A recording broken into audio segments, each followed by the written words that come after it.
está sendo construída baseada no caderno de encargos da FIFA.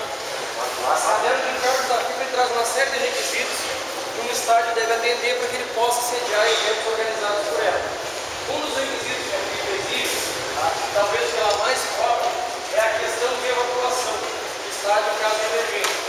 Isso se refere à segurança do público. O que acontece? A FIFA diz lá no caderno de encargos dela que um estádio com a capacidade máxima, no caso da realidade da arena, com 60.540 pessoas, ele possa ser evacuado no caso de uma emergência em no máximo 8 minutos. Pessoal?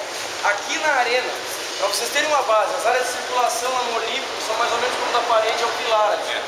Aqui na arena é dali daquela estrutura de concreto armada ali até a parede, isso ali tudo é área de circulação. Tecnicamente, todo mundo sentado de pé, mais ou menos isso aí. Pessoal, então eu vou dar um exemplo. Uma das exigências da FIFA é que a estádio consiga ser evacuada em no máximo 8 minutos.